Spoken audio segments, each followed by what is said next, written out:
Hello दोस्तों, आप लोगों का स्वागत है H2 स्टडी चैनल में। हम लोग पढ़ रहे हैं फिजिक्स। देखिए, आज फिजिक्स में हम लोग ना एक नया टॉपिक स्टार्ट करेंगे। नया टॉपिक, इसके पहले हम लोग पढ़े फिजिक्स में बहुत सारा चीज पढ़े। यूनिट एंड डायमेंशन के बारे में पूरा जिक्र किए थे। फोर्स एंड मोशन के बारे में पूरा हम लोग जिक्र किए। इसके बाद फिर हम लोग आते हैं वर्क, पावर एंड एनर्जी पे। ठीक, तो देखिए ये थोड़ा आसान टॉपिक है। वर्क, एनर्जी एंड पावर आसान टॉपिक है। इसको हम लोग अच्छे से कवर करते हैं। सब तो चैप्टर अच्छे से ही कवर कर रहे हैं, आप लोग भी अच्छे से कवर कीजिएगा। ठीक है, लेक्चर प्लेलिस्ट में है, सारा अवेलेबल है। आराम से जाइए, आराम से एक जगह बैठ के और शुरू से देखिए, ताकि बीच बीच से उठा के देखिएगा तो कोई फायदा नहीं होगा। जो है साफ बात है, मतलब कि जो भी चैप्टर स्टार्ट कीजिएगा ना उसको शुरू से पढ़िएगा। ये नहीं कि बीच से स्टार्ट करके देख रहे हैं तो फिर इसे गड़बड़ हो जाता है। तो देखते हैं हम लोग कि वर्क, एनर्जी एंड पावर। ये देखिए यहाँ पे ना सबसे पहला वर्ड है वर्क, फिर है एनर्जी, फिर है पावर। इसको ना आप लोग हिंदी में पढ़े होंगे कार्य, कार्य, ऊर्जा और शक्ति। यही पढ़े होंगे, कार्य, ऊर्जा और शक्ति, यही पढ़े हैं। तो यहाँ पे देखिए सबसे पहला वर्ड आता है कार्य। ये कार्य क्या है? देखिए, एक जो रियल लाइफ में जो वर्क होता है, रियल लाइफ में मतलब कि दैनिक जीवन में हम लोगों का डेली लाइफ में एक वर्क हो रहा है, और एक होता है ना फिजिक्स के अनुसार, कि फिजिक्स के अनुसार किसको हम लोग बोलेंगे वो काम किया है। जैसे देखिए, अगर एग्जाम्पल देखा जाए तो वो कोई आदमी है, वो पूरा दिन भर खड़े खड़े एक ही जगह पे ड्यूटी कर रहा है, गार्ड का ड्यूटी कर रहे हैं। गार्ड लोग को रिस्पेक्ट देना चाहिए, उन लोग बहुत अच्छे होते हैं, समझे, समझ रहे, उतना का रखवाली करते हैं। चलिए, अच्छा मान लेते हैं वो कोई खड़े खड़े एक गार्ड है जो एक ही जगह खड़े हैं एकदम, या कुर्सी पे बैठ के और देख रेख कर रहे हैं, और हम लोग बोलते हैं कि वो दिन भर काम किए हैं, पूरा थक गए हैं। लेकिन फिजिक्स के भाषा में बोला जाए ना तो कुछ काम नहीं किए हैं। अच्छा, बोला जाए उनको कि मतलब मान लेते आप साइंस पूरा पढ़ लिए, साइंस पूरा पढ़ लिए हैं, और घर में अगर कोई ऐसे पेरेंट्स होंगे जो दुकान में मान लेते जाते होंगे, काम करते होंगे, दिन भर तो दुकान में बैठे हुए रहते हैं, बैठे बैठे तो पूरा थक ही नहीं आ जाता, थक जाते होंगे, घर में आके बोलते होंगे भाई बहुत थक गए हैं आज, बहुत थक गए हैं। तो उन लोग, आप अपना साइंस वाला बुद्धि लगाइएगा, तुरंत बोल दीजिएगा कहाँ, कुछ तो काम ही नहीं किए हैं, कुछ काम करते हैं, इसे जाके तो बैठ के आ जाते हैं वहां पे। फिर उन लोगों को समझाने लगेगा तो फिर बोलेंगे हाँ बेटे, थोड़ा तो समझ में आएगा, कुछ काम नहीं किए हैं, दिन भर काम करके थक गए हैं, आए अभी अब घरे बैठल बैठल बोल रहा है काम नहीं किए हैं। तब उन लोगों को फिजिक्स समझाने लगेगा, नहीं, फिजिक्स के अनुसार आप कुछ नहीं काम किए हैं। अब कैसे नहीं काम किए हैं तब उन लोगों को समझाना होगा, तो हम लोग समझेंगे कि फिजिक्स के अनुसार काम किसको बोला जाता है और ऐसे काम किसको बोला जाता है। अगर मान लेते हैं कि कोई एक वर्कर है, कोई एक वर्कर है, वो कहीं एक वर्कर है और वो पूरा क्या कर रहे हैं ना कि घर बना रहे हैं। घर बनाने में ईंटा उटा ले जाया जाता ऊपर नीचे, ऊपर नीचे। उनको पूछा जाए तो क्या, मान लेते जहां से ईंटा ले जा रहे थे बार बार फिर वहीं आ जा रहे हैं, जहां से ईंटा ले जा रहे थे बार बार फिर वहीं आके वो खड़ा हो जा रहे हैं। बोला जाए कि आप वर्क किए हैं, वो पूरा दिन भर काम कर रहे हैं, पूरा दिन भर काम करके थक गए। लेकिन फिजिक्स के अनुसार कहिएगा ना तो फिजिक्स के अनुसार ना कुछ काम ही नहीं किए हैं, काची का पैसा, ऐसा कहिएगा तो मारबो करेंगे।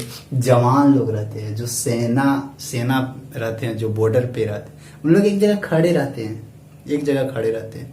उन लोग को भी बोला जाता नहीं आप लोग वर्क नहीं किए, आप लोग को सैलरी नहीं देंगे, कैसा लगेगा उन लोगों को। तो देखिए, फिजिक्स के अनुसार थोड़ा वर्क अलग है और रियल लाइफ में वर्क अलग है। ऐसा नहीं कि रियल लाइफ में वर्क नहीं होता है, होता है, बस आप लोग को हम थोड़ा सा डिफरेंस क्रिएट करवा रहे थे।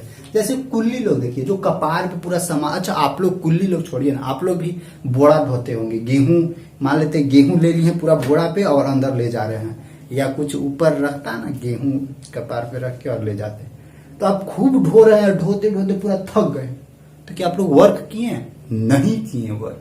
भले आप थक गए हैं, उसका थकने का रीजन अलग है कि जो आपका मसल्स था वो मसल्स खींचा गया है, मसल्स खींचा रहा है, और मसल्स को खींचने में एनर्जी का जरूरी पड़ता है। और एनर्जी कहाँ से आएगा? जो हम लोग का स्टोर है, और एनर्जी स्टोर एनर्जी खत्म होगा तो हम लोग के अंदर थकावट ही आएगा। तो वहां वो थकने का रीजन अलग है, आपके अंदर थकावट आ गया वो अलग रीजन है, लेकिन वर्क आप नहीं किए। ठीक, तो आखिर वर्क किसको बोलेंगे? किसको फिजिक्स के अनुसार हम लोग वर्क बोलेंगे? तो वर्क फिजिक्स के अनुसार, वर्क यानी फिजिक्स के अनुसार काम करना, उसी को बोलेंगे कि जिस चीज में फोर्स लग रहा हो और फोर्स के साथ साथ वो वाला ऑब्जेक्ट अपना जगह छोड़ रहा है, यानी उस ऑब्जेक्ट में कुछ ना कुछ डिस्प्लेसमेंट यानी विस्थापन हो रहा है, तो हम लोग बोलेंगे कि हाँ उस ऑब्जेक्ट पर हम कुछ ना कुछ काम किए हैं। समझे? नहीं समझे? जैसे देखिए थोड़ा सा एग्जांपल देखते हैं वर्क कैसे। मान लेते हैं कि ये हम लोग का कोई सरफेस है, यहाँ पे वो कोई बॉडी था, इस बॉडी को हम लोग क्या किया, ये हॉरिजॉन्टल सरफेस, इस बॉडी पर हम लोग इधर फोर्स लगाए, एक फोर्स लगाए। एक फोर्स लगाने के बाद ये बॉडी ने यहां से चल के कहा आ गया, यहाँ आ गया। तो देखिए इसमें हम लोग फोर्स भी लगाए, और फोर्स के साथ स्टार्टिंग में यहाँ था, यहाँ से चल के कहा गया, यहाँ पे आ गया, यानी यहाँ से यहाँ कुछ इस दूरी तय किया। तो हम लोग बोलेंगे कि हाँ इस बॉडी पर इस फोर्स के थ्रू कुछ ना कुछ काम हुआ है। इसको हम लोग बोलेंगे कि हाँ ये कुछ ना कुछ वर्क हुआ है। समझे? अब खूब सुबेरे सुबेरे एकदम चलते चलते चलते फिरते पूरा मतलब गोले गोले राउंड अप कर रहे, राउंड करके पूरा पसीना उसीना बहा दिए। इसके बाद आपको बोला जाएगा नहीं तो तनको नहीं काम किया, तनको नहीं, मतलब मेहनत तो किया लेकिन काम तो तनको नहीं किया, वर्क तनको नहीं किया, तो उसको बड़ा खराब रहेगा फिजिक्स के अनुसार। क्योंकि वहां पे देखिए यानी वर्क फिजिक्स के अनुसार वर्क का कंडीशन है। फिजिक्स के अनुसार वर्क हम लोग कह सकते हैं कब कि हाँ आप काम किए, उसके अनुसार दो कंडीशन को फॉलो करना होगा। पहला ये फोर्स लगना चाहिए, ठीक है, हाँ फोर्स तो लगा। दूसरा क्या है कि डिस्प्लेसमेंट कुछ ना कुछ होना चाहिए, डिस्प्लेसमेंट होना चाहिए। और ये नहीं कि डिस्प्लेसमेंट यहाँ से स्टार्ट किए हैं, जैसे सर्कुलर में, सर्कुलर में क्या होता है यहाँ से स्टार्ट किया और फिर यहीं पहुंच गया, तो डिस्प्लेसमेंट क्या हो गया, जीरो हो गया। डिस्प्लेसमेंट जीरो हो गया तो फिर वर्क किया ही नहीं, कहाँ वर्क किया। यानी वर्क होने का दो कंडीशन है। वर्क कब हम लोग बोल सकते हैं कि हाँ काम किया गया है या वर्क डन हुआ है, जब कोई भी बॉडी पर फोर्स लग रहा हो और उस बॉडी के ऊपर कुछ ना कुछ डिस्प्लेसमेंट यानी विस्थापन कर रहा हो, कुछ दूर जा रहा हो, उसको हम लोग बोल सकते हैं कि हाँ वहां पे वर्क हुआ। यहाँ पे आप लोग ध्यान रखिएगा, वर्क में आप लोग ध्यान ये रखिएगा ना कि फोर्स कने लग रहा है ना, फोर्स को जरूर ध्यान रखिएगा।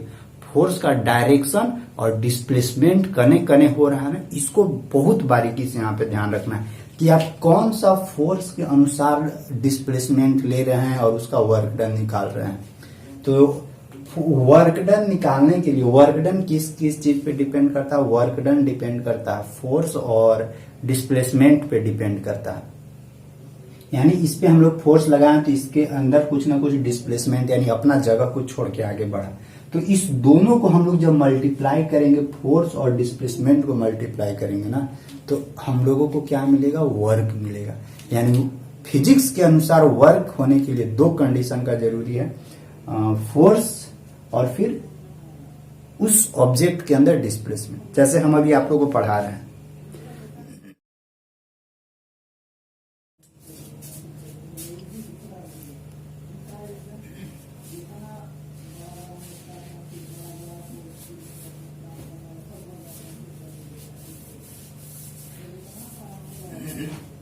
जैसे देखिए अभी हम आप लोगों को पढ़ा रहे हैं, तो पढ़ा रहे हैं तो क्या हम वर्क कर रहे हैं, काम कर रहे हैं, नहीं कर रहे हैं, कहाँ कर रहे हैं, हम तो खड़े हैं एक ही जगह। फोर्स तो मान लेते खूब हम आवाज निकाल रहे हैं, बोलते बोलते पूरा हम थक जाएंगे, इसके बावजूद भी हम कुछ काम नहीं करेंगे, क्योंकि जब तक बॉडी में कुछ ना कुछ तो डिस्प्लेसमेंट ही नहीं हो रहा है। मान लेते थोड़ा सा इधर हटे, फिर यहीं पहुंच गए, तो डिस्प्लेसमेंट क्या हो गया, जीरो। थोड़ा सा इधर हटे, फिर हम यहीं पहुंच गए, तो फिर डिस्प्लेसमेंट जीरो, यानी जहां गए वहीं पहुंचे। डिस्प्लेसमेंट जीरो हो गया तो वर्क डन कुछ होगा ही नहीं।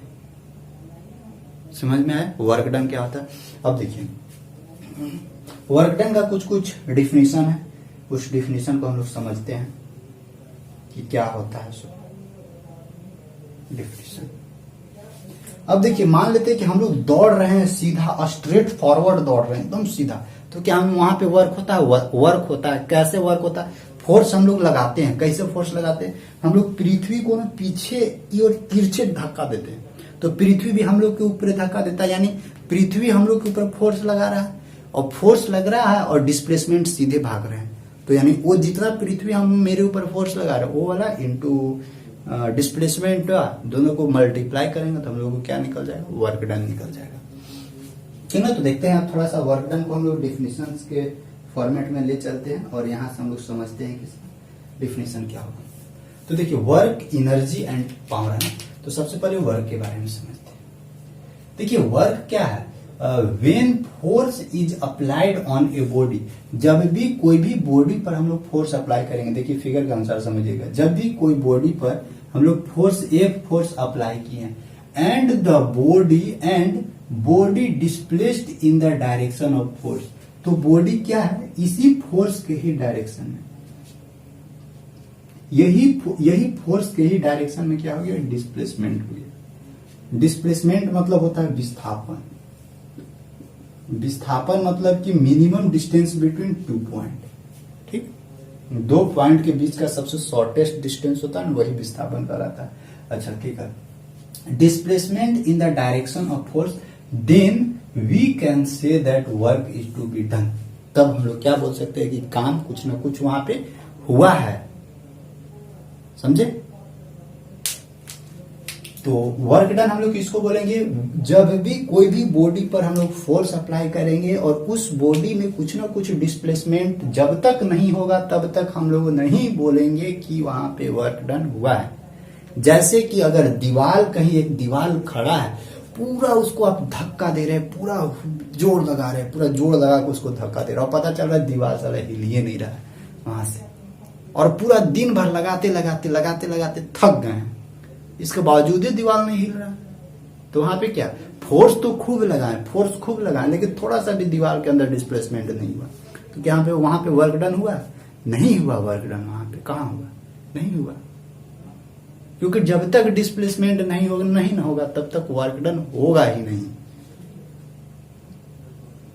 तो आई होप इस बात को समझ रहे होंगे कि वर्क डन होने के लिए, अकॉर्डिंग टू फिजिक्स के अनुसार, वर्क डन होने के लिए 2 चीजों का एकदम जरूरी है। फोर्स लगना चाहिए और फोर्स के साथ साथ उस बॉडी में कुछ ना कुछ डिस्प्लेसमेंट होना चाहिए, तो ही हम लोग बोलेंगे कि हाँ वर्क डन हो रहा है। ये किसके लिए? जब सरफेस हॉरिजॉन्टल रहेगा, जब सरफेस हॉरिजॉन्टली रहेगा और हॉरिजॉन्टली सरफेस पे हम लोग कोई ऑब्जेक्ट रख के उस पर फोर्स लगा रहे हैं और उसके अंदर कुछ ना कुछ डिस्प्लेसमेंट हो रहा है, उसको हम लोग बोलेंगे कि हाँ वहां पे वर्क डन हुआ। जैसे साइकिल चला रहे हैं, पूरा पेंडल मार रहे हैं, तो फ्रिक्शन वाला पीछे जो चकवा क्या करता है? रोडवा के साथ फ्रिक्शन करेगा, जिसके चलते चकवा क्या है ना, ऐसे गोले गोले, तो चकवा पृथ्वी, देखो इस तरह से चक्का रहता है, इस तरह से, तो ये चकवा क्या है? पृथ्वी को पीछे धक्का देता है, तो पृथ्वी क्या है? इस चकवा को आगे धक्का देता है, और चकवा धीरे धीरे क्या होता है? आगे घूमने लगता है। यानी यहाँ पे देखिए, ये फोर्स यहाँ पे आगे लग गया, हॉरिजॉन्टली फोर्स आगे लग गया और साइकिल धीरे धीरे आगे बढ़ रहा है, तो फोर्स पीछे, फोर्स आगे लगा और उसी डायरेक्शन में इधर साइकिल का डिस्प्लेसमेंट हो रहा है। तो जितना डिस्प्लेसमेंट होगा और जितना यहाँ पे फोर्स लगा, फोर्स निकल जाएगा हम लोगों का, जितना भी फोर्स लगा और ये जितना भी डिस्प्लेसमेंट होगा, दोनों को मल्टीप्लाई करेंगे तो हम लोग को निकलेगा वर्क डन। यानी यहाँ तक तो समझ में आया कि वर्क डन 2 चीज, फिजिक्स में, according to physics, work done depends upon 2 particular substance. First is force applied on a body is compulsory. Second is body is displaced in the direction of force. पहला क्या कि उस body पर force लगना एकदम compulsory है, एकदम जरूरी है, और दूसरा कि उस बॉडी में कुछ ना कुछ डिस्प्लेसमेंट होना चाहिए, या तो फोर्स के ही डायरेक्शन में या फोर्स का अपोजिट भी हो सकता है डिस्प्लेसमेंट। तो अभी हम लोग देखेंगे यहाँ पे कैसे कैसे लगता है। तो ये फोर्स का डिफिनेशन अभी और देखते हैं, फोर्स को अभी और हम थोड़ा लिखते हैं इसके अंदर। चलिए यहाँ तक समझ में आ गया। यहाँ पे हम लोग थोड़ा सा देखते हैं कि वो फोर्स का, वर्क का क्या कंडीशन है। कंडीशन ऑफ वर्क लिखते हैं, कंडीशन ऑफ वर्क। वर्क का क्या क्या condition according to physics, physics के अनुसार वर्क का क्या कंडीशन है। पहला क्या कंडीशन है कि force is applied, force is applied, force is applied. जब तक किस पे अप्लाई करना? ऑन ए बॉडी, बॉडी पर। जब तक बॉडी पर फोर्स अप्लाई नहीं होगा, ऑन ए बॉडी, तब तक हम लोग नहीं। और केवल फोर्स लगाने से नहीं होगा, एक और इसके साथ साथ होना चाहिए, body is displaced, body is displaced, displaced in the direction of,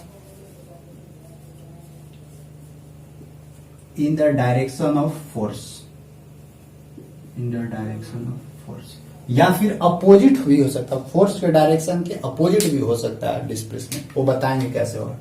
तो यानी condition of work according to physics, यहां लिखिए देते हैं, अकॉर्डिंग टू फिजिक्स, फिजिक्स के अकॉर्डिंग फोर्स, फिजिक्स के अकॉर्डिंग वर्क होने के लिए दो कंडीशन कंपलसरी है कि force is applied on a body, body पर फोर्स अप्लाई होना चाहिए। दूसरा, body is displacement in the direction of force, दूसरा कि बॉडी में कुछ ना कुछ डिस्प्लेसमेंट होना चाहिए फोर्स के ही डायरेक्शन। चलिए ये ठीक है यहां तक, ये तो हम लोग का हो गया, वर्क का डिफिनेशन समझ गए। अब देखिए नीचे देखते हैं और हम लोग इसको और अभी डिफाइन करते हैं। देखिए वर्क क्या है, वर्क बराबर पहले लिखते हैं, वर्क बराबर, वर्क किस किस चीज पे डिपेंड कर रहा है? वर्क मतलब कार्य, कार्य किस किस चीज पे डिपेंड करता है? फोर्स पे, और उस बॉडी में डिस्प्लेसमेंट पे डिपेंड करता है। जब ये हॉरिजॉन्टली की बात कर रहे हैं, अभी फोर्स हॉरिजॉन्टली लग रहा है, फोर्स इंक्लाइंड ये सब कुछ नहीं लग रहा है। तो जब हॉरिजॉन्टली फोर्स लगेगा तो फिर वर्क बराबर क्या हो जाता है? वर्क बराबर हो जाता है force, force into displacement, CEMENT, याद रखिएगा। वर्क बराबर क्या होता है? फोर्स इंटू डिस्प्लेसमेंट, यानी कार्य बराबर, अगर हिंदी में लिखना चाहते हैं तो लिख लीजिए, कार्य बराबर बल गुने विस्थापन, बल गुने विस्थापन। अब ये याद कर लीजिएगा जो इंग्लिश वाले लोग होंगे, बल गुने विस्थापन, कि कार्य मीन्स वर्क, बल मीन्स फोर्स, डिस्प्लेसमेंट मीन्स विस्थापन, कार्य बराबर बल गुने विस्थापन। चलिए यहां तक समझ में आ गया। वर्क डन बराबर फोर्स इंटू डिस्प्लेसमेंट, इसको ऐसे भी डिफाइन कर सकते हैं कि the product of force and displacement, the product of force and displacement is known as work, ऐसे भी डिफाइन कर सकते हैं अकॉर्डिंग टू ये फॉर्मूला के अनुसार। वर्क बराबर क्या? Force into displacement.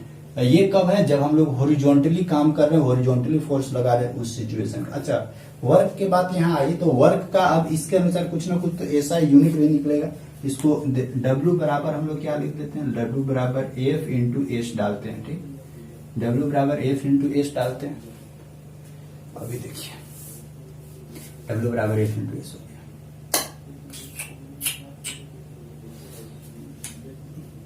अब इसका SI यूनिट बनाते हैं, SI unit of work, SI unit of work बराबर क्या निकलेगा? फोर्स का न्यूटन, डिस्प्लेसमेंट का मीटर, यानी ये क्या मिलता है? Newton metre. न्यूटन मीटर को एक और नाम हम लोग दिए हैं जूल, तो हम लोग लिख सकते हैं यहाँ पे कि वर्क का SI यूनिट जूल भी होता है, या नहीं तो न्यूटन मीटर होता है, ठीक। अगर इसका CGS यूनिट देखा जाए, CGS यूनिट ऑफ वर्क, देखिए ज्यादा हार्ड नहीं रहता है इंग्लिश लिखने। आप लोग ना मेहनत नहीं कीजिएगा ना, मेहनत नहीं, ऐसा आप लोग का मेहनत को सराहना देते हैं, क्योंकि बहुत लोग मेहनत करते हैं ना, मेहनत करने के बावजूद भी नहीं पकड़ पाते हैं। तो थोड़ा सा कुछ ना कुछ उन लोगों के अंदर कमी रहती है ना, कि थोड़ा बेसिक जिस समय पढ़ना चाहिए था ना, उस समय नहीं अच्छे से कवर करवा पाए। तो इसमें किसको, पेरेंट्स को तो दोषी नहीं ठहरा सकते, क्योंकि किसी किसी के साथ मजबूरी हो जाता है कि नहीं, उन लोगों को ट्यूशन या और कहीं पे नहीं धरा पाते हैं।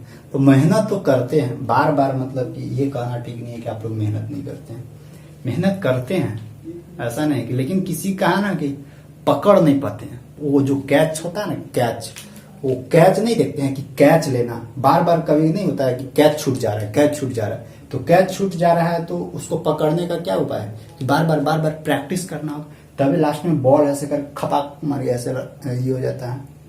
तो बस उसी तरह से करना होगा कि कैच नहीं अभी कर पा रहे हैं तो कैच नहीं कर पा रहे तो बार बार रिपीट करके मेहनत करना हो, तो फिर पकड़ा जाएगा, ठीक ना। तो देखिए CGS unit of work, work का CGS यूनिट क्या आता है? न्यूटन की जगह पे क्या होता है? यहाँ पे डाइन होता है, न्यूटन की जगह क्या होगा, डाइन सेंटीमीटर। ठीक, डाइन सेंटीमीटर ये सीजीएस यूनिट हो गया इसका। और इसका एक अलग नाम है और इसको हम लोग अर्ग बोलते हैं, अर्ग बोल सकते हैं, यानी सीजीएस यूनिट ऑफ वर्क या डाइन सेंटीमीटर या अर्ग बोल सकते हैं। ऐसा यूनिट ऑफ वर्क बराबर न्यूटन मीटर, या इसको जूल बोल सकते हैं। देखिए इस दोनों में ना एक रिलेशन होता है, आप लोग को यूनिट एंड डायमेंशन में पढ़ाए थे कैसे बनाया जाता है सो रिलेशन।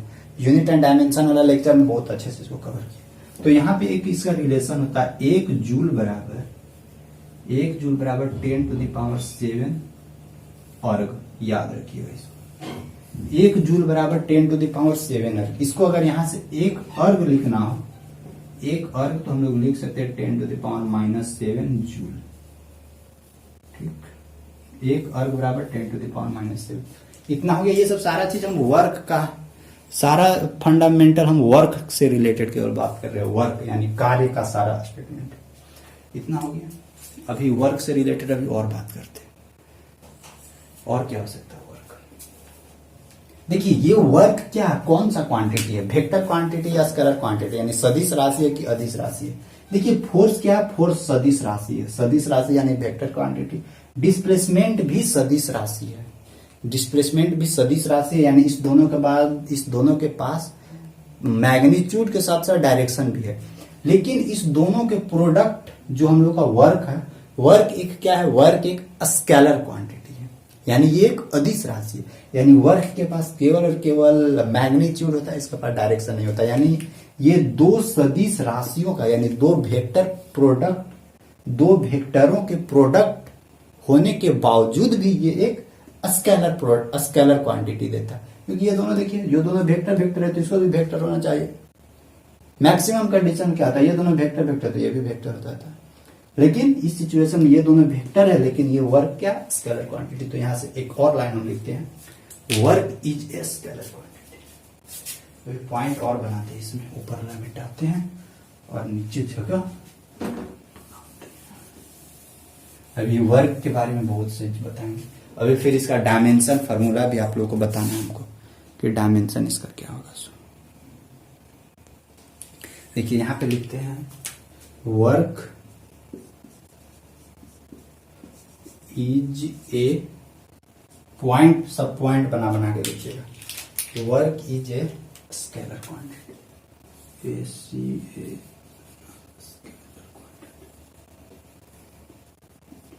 चलिए work is a scalar quantity, ये भी एक पॉइंट बन गया वर्क से ही रिलेटेड। चलिए वर्क से सब इतना सारा चीज हो ही रहा है, तो इसका एक डायमेंशन भी तो बनेगा। तो डायमेंशन फॉर्मूला भी निकालते हैं। वर्क बराबर क्या, फोर्स। फोर्स का क्या होता है, mlt-2 होता है फोर्स का, डिस्प्लेसमेंट का L होता है। तो इसका डायमेंशन फॉर्मूला क्या हम लोग को बनेगा, दिखेगा ना नीचे, यहीं पे लिखते हैं डायमेंशन। आयोग दिख रहा होगा, नहीं दिख रहा होगा तो एक बार सुन लीजिएगा जो बोल दे रहे हैं। Dimension formula of work, dimension formula of work क्या होगा, फोर्स का mlt-2 और डिस्प्लेसमेंट का L। सब सारा चीज पहले हम बताएं यूनिट एंड डायमेंशन में, इसलिए ध्यान रखिएगा। तो डायमेंशन फॉर्मूला ऑफ वर्क बराबर L, यहाँ एगो डिस्प्लेसमेंट L, एगो L इसके साथ L square, m L square t-2, m L square t-2। यही है हम लोग का क्या, dimension formula of work. Work बराबर हम लोगों को क्या था, फोर्स इंटू डिस्प्लेसमेंट। वर्क किसको बोलेंगे, वर्क होने का कंडीशन समझ में आ गया। वर्क कब नहीं हो सकता ये भी समझ में आ गया। एग्जाम्पल भी आप लोग को दे दिए, बहुत सारे एग्जाम्पल। अब हम लोग, और ये कब हम लोग का वर्क निकल रहा है, जब फोर्स हॉरिजॉन्टली लग रहा है। जब फोर्स हॉरिजॉन्टली लगेगा तो हम लोग इस पे काम करेंगे, है ना। अब यहां से देखिए, वर्क का एक और कंडीशन है ना कि वर्क पॉजिटिव भी हो सकता है, वर्क निगेटिव भी हो सकता है, वर्क जीरो भी हो सकता है। जैसे अभी हम लोग पढ़े ना कि वर्क जीरो भी हो सकता है, फोर्स भी लग रहा है, डिस्प्लेसमेंट भी हो रहा है, उसके बावजूद भी क्या हो जा रहा है, जीरो हो जा रहा है। यानी डिस्प्लेसमेंट मतलब फिर जाने घूम फिर के फिर वही जगह पर आएगा, तो डिस्प्लेसमेंट जीरो हो जाएगा। यानी दोनों में से कोई भी एक वो खत्म, तो वर्क खत्म। अब यहां से हम लोग देख सकते हैं कि वर्क पॉजिटिव भी हो सकता है, वर्क निगेटिव भी हो सकता है और वर्क जीरो भी हो सकता है। तो यहां से हम लोग एक एक करके देखेंगे कि पॉजिटिव वर्क क्या होता है, निगेटिव वर्क क्या होता है और जीरो वर्क क्या होता है। एक एक करके समझते हैं हर एक पॉइंट को हम लोग। चलिए, पॉजिटिव वर्क और निगेटिव वर्क और जीरो वर्क पढ़ने से पहले हम लोग ना अभी तो हॉरिजॉन्टल फोर्स पे कितना, हॉरिजॉन्टली जब फोर्स लगा रहे थे तो वर्क डन निकाले। अब भी निकालते हैं कि अगर इंक्लाइंड लगेगा ना तो कितना वर्क डन होगा। जैसे देखिए कभी कभी होता है इंक्लाइंड, आप लोग बकरी पकड़ के लेकर आएंगे, बकरी, बकरी मतलब समझ रहे होंगे, गोट जिसको बोला जाता है, बकरी जानते हैं ना। बकरी को जब पकड़ के लेके आना, देखिए बकरी का एग्जाम्पल इसीलिए दे रहे हैं ना क्योंकि वो हम लोग का हाइट से छोटा रहती है और उसका जो गला में बांध के जब बकरी नहीं ना खिंचाती है तो उसको क्या करते हैं, जबरदस्ती उसका जो रस्सी रहता है ना उसको धर के जबरदस्ती ऐसे करके खींचिएगा। तो देखिए कैसे वहां पे होता है, तो समझिएगा बात को। बकरी का एग्जाम्पल लिया है, घर में नहीं होगा तो वो खरीद लीजिएगा, आप शहर के आदमी होंगे तो। इसलिए गांव में बोलते हैं कि गांव में रहिए, गांव में मजा आता है। देखिए बकरी का एग्जाम्पल लिया है, ये क्या है, सॉरी ये बकरी थोड़ी, मान लेते हैं कि बकरी कैसे बनाया,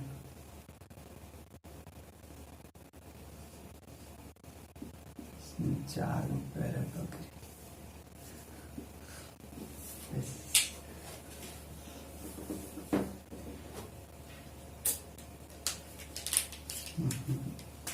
मान लेते हैं कि बकरी है, बकरी है और आप ऐसे लंबा है, बकरी नहीं, ये बकरी का गला है, गला।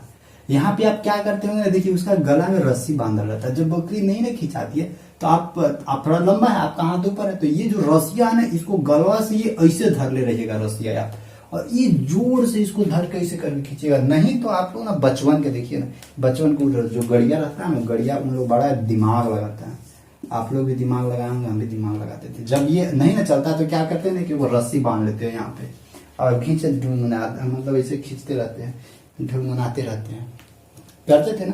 तो ये क्या होता है, ये देखिए इस तरह से ऐसे फोर्स लगता है। नहीं ना तो आप करके देखिए एक्सपेरिमेंट, क्या फर्क पड़ता है, करिए। तो हम लोग फोर्स यहाँ पे हमेशा देखिए इंक्लाइंड फोर्स लगाते हैं, यहाँ पे भी देखिए हमेशा इंक्लाइंड। लेकिन ये गाय बैल के साथ ये नहीं होगा क्योंकि उन लोग ढेरे हाइट पे रहते हैं तो उन लोग हॉरिजॉन्टली हो जाते हैं। छोटकन के साथ ये काम होगा। कुत्ता घुमाते हो नहीं, कुत्ता घुमा सकते हैं, वहां पे भी यही होता है। तो देखिए यहाँ पे हम वो सब नहीं बात करें कि आप लेकर अब घुमाते हैं, आप इंसान को लेकर घुमाते हैं या फिर जानवर को लेकर घुमाते हैं, नहीं पता है।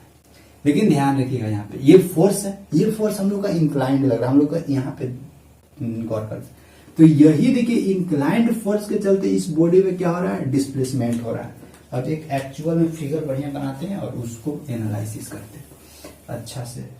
व्हेन फोर्स इज इंक्लाइंड, अगला पॉइंट बनाते हैं, when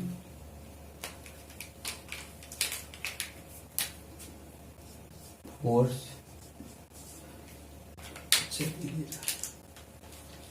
when force is inclined, when force inclined then work done। देखिएगा समझिएगा बात को, ये क्या है, ऐसे ये ग्राउंड है हम लोग का, ऐसे हॉरिजॉन्टल। अभी तक हम लोग फोर्स क्या लगाते थे, इसे पीछे से या फिर सामने से ऐसे लगा के खींचते थे। अभी हम लोग क्या करेंगे, अभी हम लोग सामने नहीं, अभी यहाँ पे ऐसे फोर्स लगा के इसको क्या कर रहे, रस्सी इसे लगा दिए और इसे धर के खींच रहे हैं। जब खींचिएगा ना तो देखिए ये आगे बढ़ेगा, यानी ये हम लोग एफ फोर्स लगा रहे हैं। तो यहाँ पे ध्यान रखिए ये हॉरिजॉन्टल के साथ है ना, ये हॉरिजॉन्टल के साथ कुछ एंगल बना रहे हैं। अगर इसका पैरेलल लाइन ऐसे खींचा जाता है तो ये हॉरिजॉन्टल के साथ एंगल थीटा ये बना रहा है ना, थीटा बना रहा है, इंक्लाइन है, कुछ ना कुछ तो थीटा बना रहा है। और डिस्प्लेसमेंट किधर हो रहा है, डिस्प्लेसमेंट एस, डिस्प्लेसमेंट इधर हो रहा है, फोर्स को उन्हें भाग रहा है। और फिर तो एक चीज यहाँ पे ध्यान रखिए, जिस समय इंक्लाइंड लगा के हम लोग फोर्स, इंक्लाइंड फोर्स के साथ हम लोग जब इसको खींचते हैं ना तो टोटली फोर्स इस पे नहीं अप्लाई होता है। इस पे क्या अप्लाई होता है, फोर्स का कंपोनेंट, क्योंकि ये जो इंक्लाइंड फोर्स है ना दो जगह बढ़ जाता है, एक हॉरिजॉन्टली एक वर्टिकली, दोनों जगह बढ़ जाता है। तो पहले इस फोर्स को हम लोग क्या करेंगे, रिजॉल्व करेंगे। आप लोग को रिजॉल्व करने के लिए सिखाए होंगे फोर्स को रिजॉल्व कैसे किया जाता है। अगर इस तरह से यहाँ पे थीटा लगल है ये एफ, तो देखिए ये थीटा के साथ जहां पे लगा रहता है उसको हम लोग एफ कॉस थीटा के साथ तोड़ते हैं, और जो थीटा से दूर भागता है उसको एफ साइन थीटा से तोड़ते हैं। ठीक, सेम चीज यहाँ पे भी है, क्योंकि यहाँ पे ऐसे वर्टिकल कर देते हैं, ये इधर लग रहा है, ये इधर जाएगा। तो देखिए यहाँ पे अगर हॉरिजॉन्टली देखा जाए तो हॉरिजॉन्टली क्या टूटेगा, एफ कॉस थीटा, और वर्टिकली क्या टूटेगा, एफ साइन थीटा। यहां तक समझ में आ गया। अब देखिए हम क्या डिफिनीशन में बोले थे कि फोर्स के डायरेक्शन में क्या होना चाहिए, डिस्प्लेसमेंट होना चाहिए।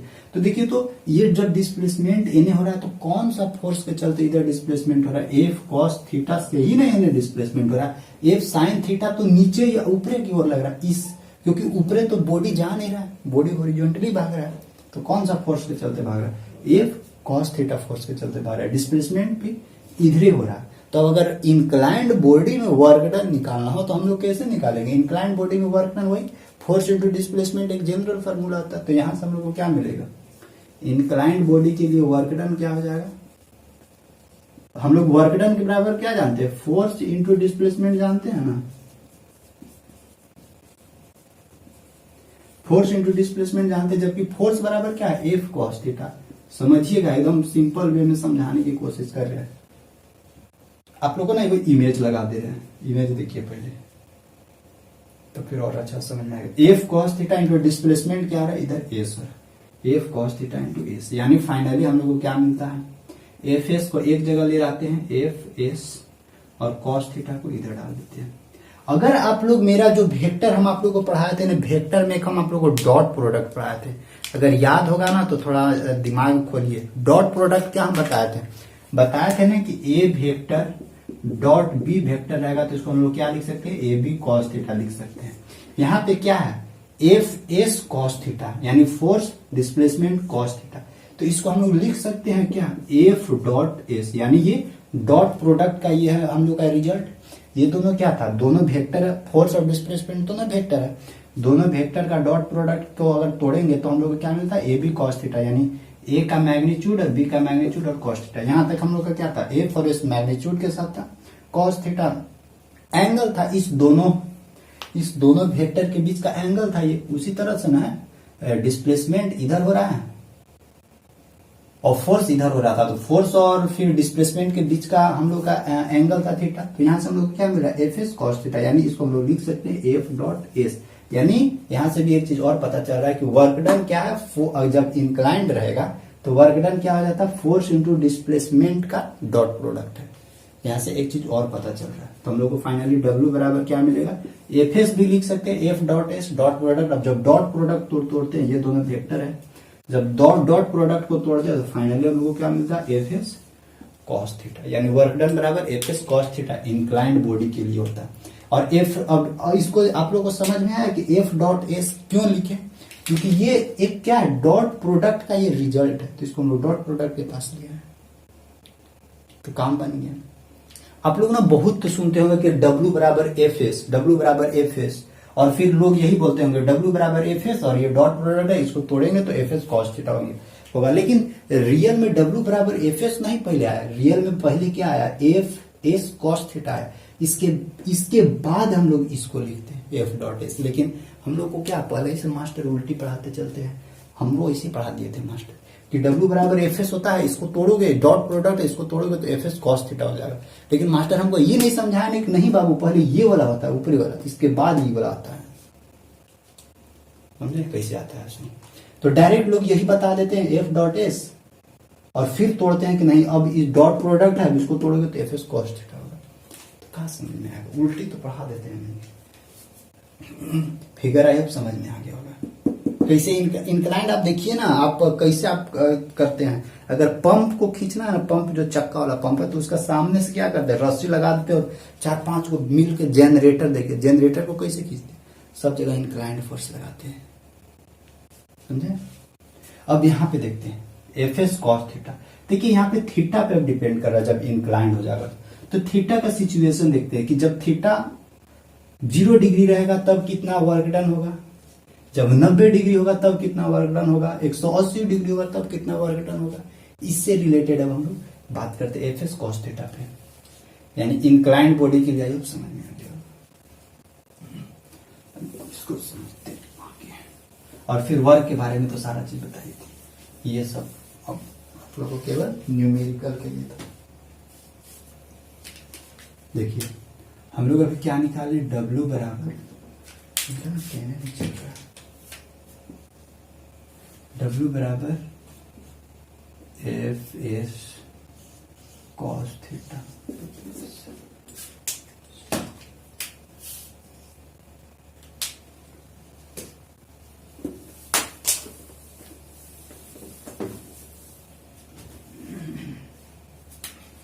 देखिए W बराबर क्या था, एफ एस कॉस थीटा। ये एफ और एस मैग्नीट्यूड है क्योंकि कॉस थीटा लगा है इसके साथ, ठीक।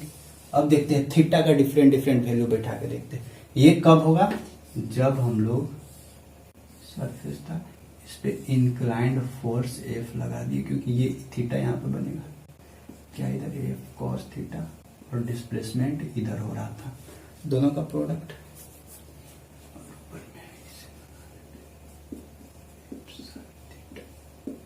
दिख रहा होगा, ज्यादा ऊपर नहीं हुआ, यहाँ पे था।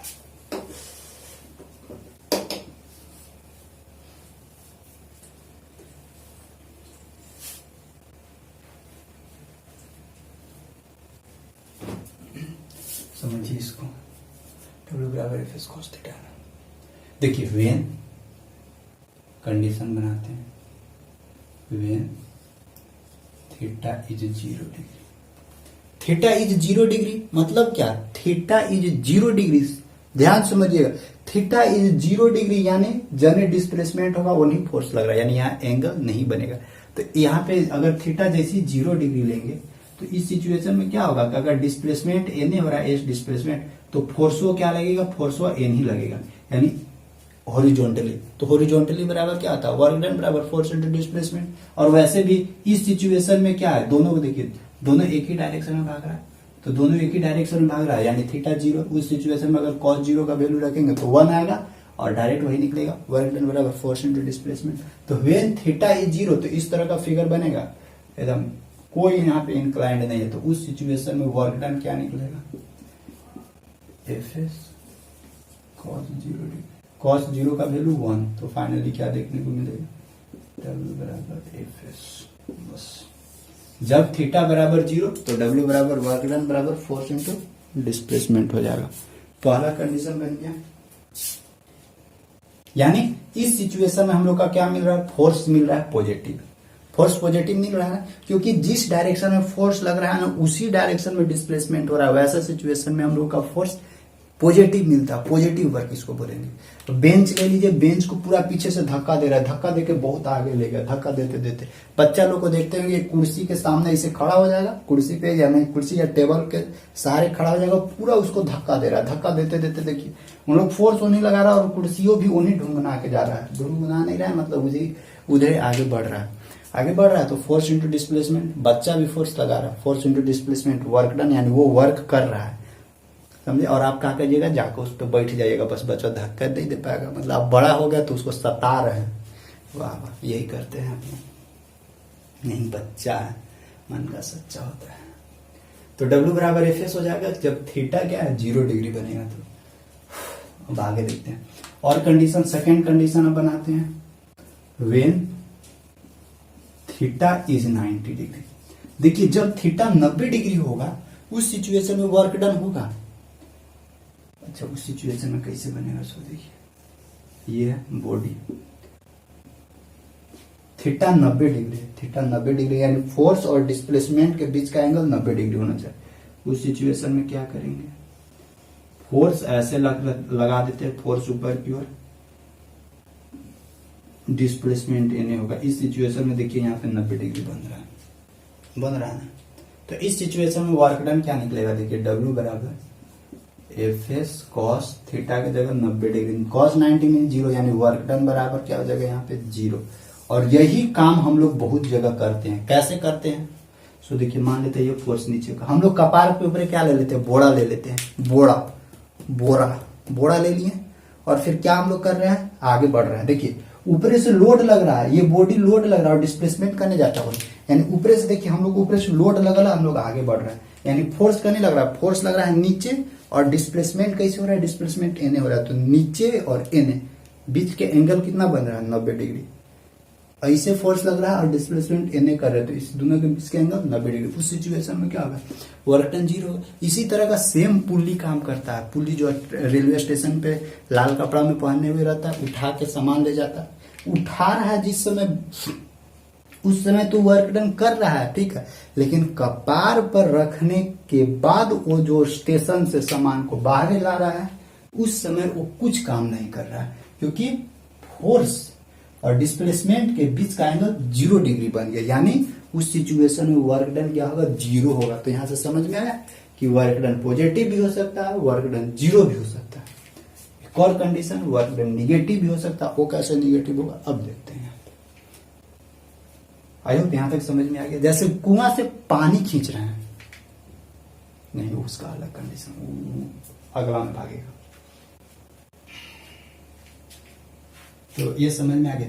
सबसे बढ़िया एग्जांपल, कपार पर एक बोरा ले लीजिए, गेहूं का बोरा या धान के बोरा, और फिर चले जाइए बाजार। आप लोग भी बाजार जाते होंगे, मार्केट सब्जी बेचने, कपार पे ले जाके, नहीं तो साइकिल तो है। बाजार हम भी किए, तो जो दादी साथ में पूरा बाजार करते थे, लेकिन दादी जी अब नहीं रहे। चलिए सेकेंड हो गया कंडीशन। अब देखते हैं थोड़ा थर्ड कंडीशन को समझते हैं। थर्ड कंडीशन क्या बोलता है, थर्ड कंडीशन हम लोग को सिखाता है कि वेन थीटा इज जब 180 डिग्री होगा, उस सिचुएशन में क्या 180 डिग्री कब बनेगा, कि जब डिस्प्लेसमेंट एन हो और इसका जस्ट अपोजिट डायरेक्शन में फोर्स एन लग रहा हो। इस सिचुएशन में 180 डिग्री बनेगा। ऐसा सिचुएशन कहां बनता है, ऐसा सिचुएशन बनेगा कहां, बनेगा कहां बनेगा, सॉरी सिचुएशन तो हमको क्रिएट करवाते हैं सिचुएशन।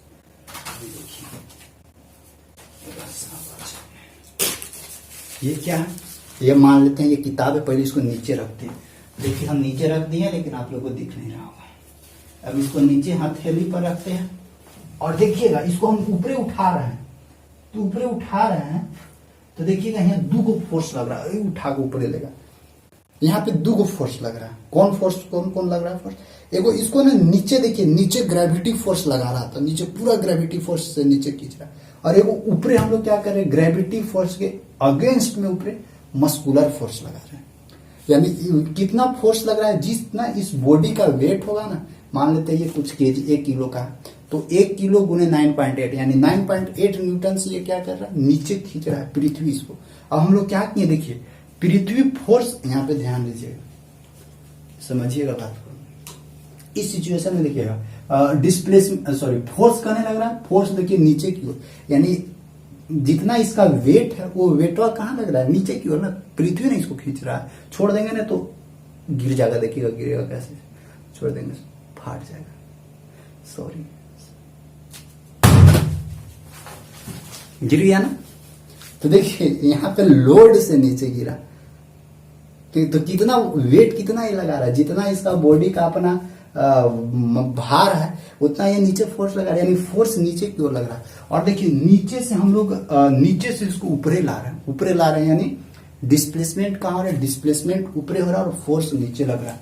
डिस्प्लेसमेंट कहाँ हो रहा है, ऊपर हो रहा है। तो यहाँ पे देखिए फोर्स नीचे लग रहा है, ये ग्रेविटी, और डिस्प्लेसमेंट यहां से ऊपर हो रहा है। इस सिचुएशन में दोनों के बीच का एंगल क्या बना, 180 डिग्री। 180 डिग्री बना ना। और कहां बन सकता है, पानी कभी खींचे हैं बाल्टी से, कुआं से पानी कभी खींचे होंगे तो वहां पे भी ध्यान रखिएगा, वहां पे भी क्या होता है, ऐसे इधर लगा रहता है, ऐसे नीचे देखिए, नीचे ग्रेविटी फोर्स लगता है, और ग्रेविटी के जस्ट अगेंस्ट हम लोग क्या करते हैं, इस बल्टिया को ऊपर खींच देते हैं, डिस्प्लेसमेंट कर देते हैं। तो वहां पे भी क्या है, वहां पे भी ग्रेविटी के, वहां पे भी एंगल कितना बनता है, ग्रेविटी इस दोनों के बीच में 180 डिग्री। इस सिचुएशन में देखते हैं कि वर्क डन क्या निकलता है। वेन थीटा इज 180 डिग्री, तो वर्क डन क्या निकलेगा, और देखिए,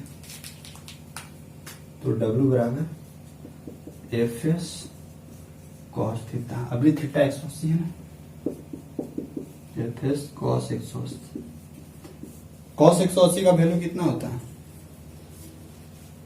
कॉस 90 प्लस 90 180 90 यानी साइन कॉस 90 पर चेंज होता है साइन 90 सेकेंड क्वाड्रेंट में भागेगा तो सेकेंड क्वाड्रेंट में कॉस निगेटिव होता है यानी साइन 90 माइनस साइन 90 और साइन 90 का वैल्यू 1 यानी -1 तो वर्क डन बराबर क्या होगा -FS। समझे वर्क डन बराबर क्या हम लोग को निकलेगा -FS। यहाँ पे हम लोग का क्या निकल रहा है वर्क डन निगेटिव बन रहा है यानी आई होप आप लोग को समझ में आ गया होगा कि वर्क डन निगेटिव भी हो सकता है वर्क डन पॉजिटिव भी हो सकता है वर्क डन 0 भी हो सकता है। तीनों कंडीशन आप लोग को आराम से समझ में आ गया। वर्क डन को कैसे डिफाइन करना है वर्क डन का क्या क्या कंडीशन है फिर इंक्लाइंड फोर्स लगाने से वर्क डन कैसा होगा हॉरिजॉन्टल फोर्स लगाने से वर्क डन कैसे होगा क्या कैसे वर्क डन निकालेंगे उसका क्वांटिटी क्या है वेक्टर क्या स्केलर है किस किस चीज पे डिपेंड करता है वर्क का कंडीशन क्या क्या है ये सब सारी बातें हम लोग अच्छे से डिफिनेशन के साथ समझ चुके हैं। तो यहां तक किसी को भी कोई समस्या होगा तो नीचे लिखिएगा तो फिर नेक्स्ट लेक्चर में उसका समाधान भी करेंगे। देखिए वर्क डन को हम लोग ना ग्राफ के थ्रू कैसे रिप्रेजेंट करते हैं ना मतलब ग्राफिकली के थ्रू वर्क डन को कैसे रिप्रेजेंट करेंगे ना इसके बारे में थोड़ा सा डील कर लेते हैं क्योंकि ग्राफ भी आप लोगों को पढ़ना है। तो एक एक करके देखते हैं। देखिए ग्राफ में किस किस टाइप से देखने को मिलेगा। सबसे पहला केस 1 है and the representation of work by using graph. Graph के थ्रू वर्क को कैसे हम लोग रिप्रेजेंट कर सकते हैं इसके बारे में एक एक करके पहले हम लोग अच्छे से डील करते हैं।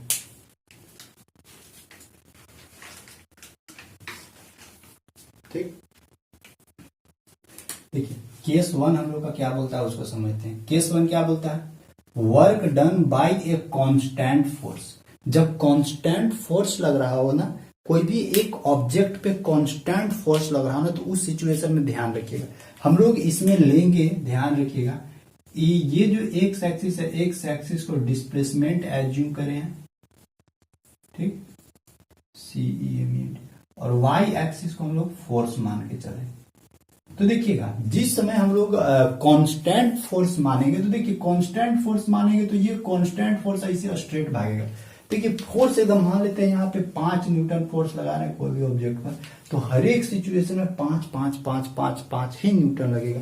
लेकिन डिस्प्लेसमेंट का क्या होगा डिस्प्लेसमेंट नीचे वाला देखिए बढ़ रहा है यहाँ 1 2 3 4 5 ये बढ़ रहा है। वैसे सिचुएशन यहाँ पे देखिए इधर फोर्स है इधर डिस्प्लेसमेंट फोर्स को यहीं तक फिक्स कर दिए फोर्स को क्या कर दिए फिक्स कर दिए यहीं तक। मान लेते हैं 10 न्यूटन या फोर्स लगा रहे हैं इस ऑब्जेक्ट पर ये आगे बढ़ रहा है यानी डिस्प्लेसमेंट बढ़ रहा है उस सिचुएशन में। और देखिए यहां से ये भी पूछ सकता है कि जब फोर्स कांस्टेंट लगाएंगे तो वर्क डन का ग्राफ निकाल के बताइए ग्राफ। तो उस सिचुएशन में फोर्स को हम लोग कांस्टेंट कर दिए तो डिस्प्लेसमेंट खाली क्या होगा बढ़ेगा। यानी जब फोर्स कांस्टेंट हो उस समय उसका ग्राफ डिस्प्लेसमेंट के पैरेलल भागेगा। फोर्स डिस्प्लेसमेंट ये है ना तो इसी का जस्ट पैरेलल भागेगा ऊपरी वाला फोर्स।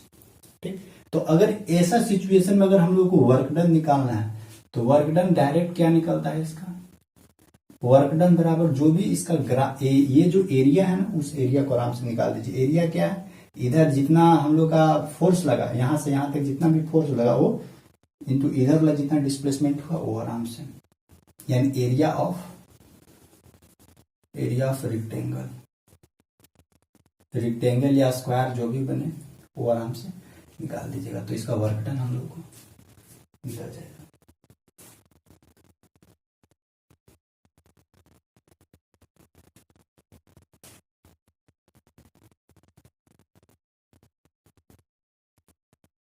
ठीक तो आई होप समझ में आ गया। अगर नाम दे देना है तो नाम भी दे सकते हैं। मान लेते इधर OABC तो लिख सकते हैं यहाँ पे OA इंटू इधर OC। ये क्या ये हम लोग को निकल गया। दोनों वेक्टर है तो ऊपर चढ़ा दीजिए ये वाला और क्या दोनों वेक्टर का मल्टीप्लाई। सेकेंड केस हम लोग को क्या बोलता है work done bye gradually increase force. जब देखिए यहाँ पे तो फोर्स को हम लोग कांस्टेंट लगा दिए थे। अभी जब फोर्स को धीरे धीरे बढ़ा रहे जैसे शुरू 1 न्यूटन लगा फिर 1 न्यूटन एक्स्ट्रा लगाएंगे 2 Newton 3 Newton 4 Newton 5 Newton 6 Newton 7 Newton ऐसे हम लोग फोर्स लगाते जा रहे हैं। तो वैसे सिचुएशन में जो ग्राफ बनेगा वर्क का वो क्या होगा। तो देखिए हम लोग स्टार्ट करेंगे ओरिजिन से स्टार्ट करेंगे। वैसे सिचुएशन देखिए फोर्स धीरे धीरे इधर बढ़ा रहा है, फोर्स बढ़ाएंगे तो ऑब्वियसली कि इधर डिस्प्लेसमेंट बढ़ेगा यानी यहाँ पे पहुंचे, फिर बढ़ाए फोर्स, फिर इधर डिस्प्लेसमेंट यहाँ पे पहुंचे, फिर इसको बढ़ाए, फिर इधर ये यहाँ पे पहुंचे यहाँ पे। तो इस तरह का बनेगा, यानी इस तरह के जब हम लोग ग्रेजुअली फोर्स को, अचानक से नहीं, ग्रेजुअली धीरे धीरे फोर्स को बढ़ा रहे, उस सिचुएशन में ग्राफ हम लोग को सीधे बीचे बीच स्ट्रेट लाइन में भागेगा। इस सिचुएशन में अगर वर्क डन निकालना है तो यहाँ पे देखिए एक ट्रायंगल बन रहा है, उस ट्रायंगल में यहाँ से यहाँ तक हम लोग का क्या मिलता है, इधर हम लोग को मिलता है फोर्स, कितना फोर्स लगाए हैं और फोर्स के चलते कितना डिस्प्लेसमेंट हुआ वो वाला इधर निकलेगा। यानी इस सिचुएशन में अगर वर्क डन हम लोग को निकालना है तो वर्क डन हम लोग को कैसे निकलेगा, एरिया ऑफ ट्रायंगल, ठीक, एरिया ऑफ ट्रायंगल। तो area of triangle 1/2 into base क्या है, ये डिस्प्लेसमेंट है बेस, यानी यहां से यहां तक ओ बी सी ऐसे दे देते हैं, ओ बी ओ ए इंटू इधर एस सी दोनों अपना वेक्टर हो गया। देखिए work done bye gradually decreasing force, जब धीरे धीरे हम लोग फोर्स को डिक्रीज करेंगे ना तो यही चीज अब ऊपर से नीचे आएगा। जैसे नीचे देखिएगा ये फोर्स है, नीचे डिस्प्लेसमेंट है, तो ऊपर से नीचे आ रहा है। इस सिचुएशन में भी क्या हम लोग को करना, वर्क डन कैसे निकलता है, इस सिचुएशन में भी वर्क डन निकलेगा, जो भी ग्राफ दिया हुआ उस ग्राफ का एरिया निकाल दीजिए, एरिया ऑफ ग्राफ निकल जाएगा वर्क डन। यहां से ना पूछ सकता है, इसलिए हम आप लोग को एक एक करके बता दिए। केस 4 हम लोग को बनता है ना कि work done by variable force. Variable force मतलब देखिए स्टार्टिंग में कांस्टेंट फोर्स लग रहा था, देखिए ये हम लोग स्टार्टिंग में कांस्टेंट फोर्स लग रहा था ऐसे, और फिर क्या है, फिर अचानक से देखिए यहाँ से यहाँ तक कांस्टेंट फोर्स लगा, फिर ग्रेजुअली धीरे धीरे बढ़ गया फोर्स, तो उसी को हम लोग क्या बोलते हैं, वैरिंग। वैरिंग मतलब कि अलग अलग फोर्सेस लग रहा। उस सिचुएशन में हम लोगों का वर्क डन क्या निकलेगा, तो देखिए यहाँ से यहाँ तक F1 फोर्स लगे और धीरे धीरे देखिए धीरे धीरे हम लोग का बढ़ गया, यानी फिर यहाँ से यहाँ तक हम लोग को फिर देखो इधर F2 फोर्स मिला। इस सिचुएशन में अगर हम लोग को वर्क डन निकालना है ना तो वर्क डन यहाँ पे भी हम लोग का सेम वही निकलेगा, area of figure, area of graph, work done बराबर एरिया ऑफ ग्राफ। ग्राफ किस तरह का दिख रहा है, ग्राफ दिख रहा है आप लोगों को, देखिए ट्रेपीजियम दिख रहा है ग्राफ, समलंब। तो जब ट्रेपीजियम दिख रहा है तो हम लोग को यहां से क्या करना होगा, ट्रेपीजियम का ही एरिया निकालना होगा।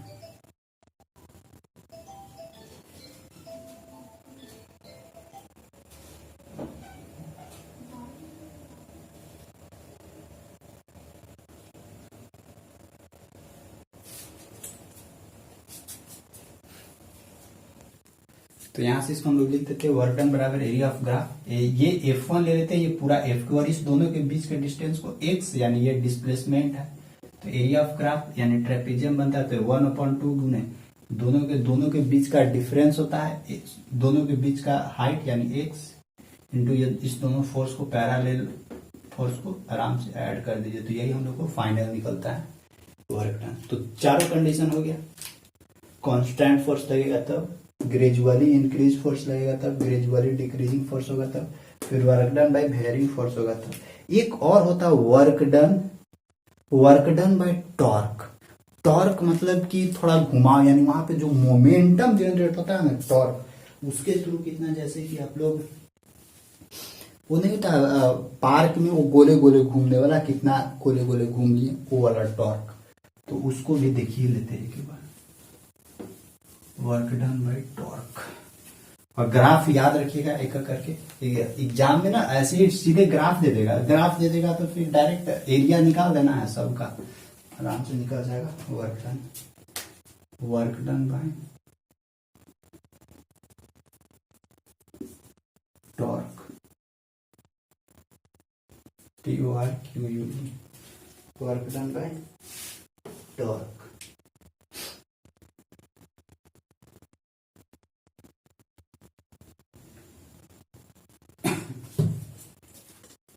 कैसे ये बनता है, ये इस तरह का ऐसे रहता है, यहाँ पे नोखी लगाया हुआ, मतलब यहाँ पे पिन पाइवोट लगाया हुआ है, फोर्स इधर से भी लगा रहे, कपल या फिर टॉर्क बोल सकते हैं इसको। एगो फोर्स इधर से लगा है, एगो फोर्स इधर से लगा रहा है, देख लीजिए दोनों करे का फोर्स का डायरेक्शन ऐसे, यानी इसको हमको टॉर्क यानी घुमाव जनरेट करना, घुमाव। तो देखिए थोड़ा सा जब हम लोग इधर से F फोर्स लगाएंगे, दोनों तरफ से सेम फोर्स लगा रहे हैं, उस सिचुएशन में ध्यान रखिएगा इसमें ना टॉर्क यानी मोमेंटम जनरेट होगा। टॉर्क मोमेंटम जनरेट होगा ना, तो ये जो है ना, ये घूम के कहां पे आ जाएगा, ऐसे आ जाएगा,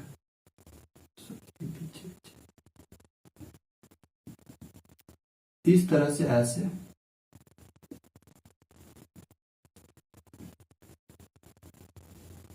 घूम जाएगा। यानी यहां पे देखिए अपना ओरिजिनल पोजीशन से ये कुछ एंगल थीटा एंगल के साथ ऐसे घूमेगा, और ये जो थीटा एंगल घूमता है ना, यही कहलाता है डिस्प्लेसमेंट। एनु जितना एनु घूमेगा उतना ही ये थीटा यहाँ पे भी घूमेगा, तो जितना यहाँ पे घूमता है यही कहलाता है डिस्प्लेसमेंट। इस सिचुएशन में हम लोग कैसे हम लोग वर्क डन निकालेंगे, सो देखिए वर्क डन बराबर इस सिचुएशन में इसको हम लोग लिखते हैं टॉर्क इंटू ये जो थीटा है डिस्प्लेसमेंट, ये वाला टॉर्क को हम लोग इस ऐसे डिनोट करते हैं, torque into displacement, work done बराबर टॉर्क देखिए टॉर्क जनरली मोमेंटम ही होता है, और मोमेंटम बराबर क्या होता है, फोर्स इंटू परपेंडिकुलर डिस्टेंस। तो यहां से ये फोर्स लग रहा है और ये वाला इधर डिस्टेंस लगेगा, यहां से यहां तक सेंटर से ये जो डिस्टेंस होता है आर डिस्टेंस, वही होता है टॉर्क। टॉर्क जनरली सर्कल में सर्कुलर मोशन में ही टॉर्क जनरली जनरेट होता है।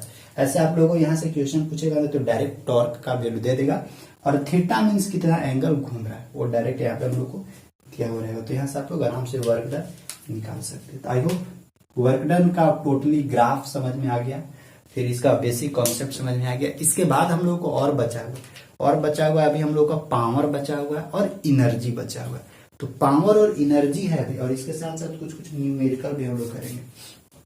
तो पावर और इनर्जी जो बचा हुआ है वो अब हम लोग को नेक्स्ट टॉपिक रहेगा। फर्स्ट टॉपिक केवल हम लोग वर्क से रिलेटेड बात किए, वर्क के बाद हम लोग नेक्स्ट टॉपिक जो आएगा वो रहेगा इनर्जी और फिर पावर के साथ। तो एनर्जी और पावर में फिर उसको हम लोग फिनिश कर देंगे। ठीक है, बस इस लेक्चर को यहीं तक रखते हैं, फिर हम लोग मिलते हैं नेक्स्ट लेक्चर में। तब तक के लिए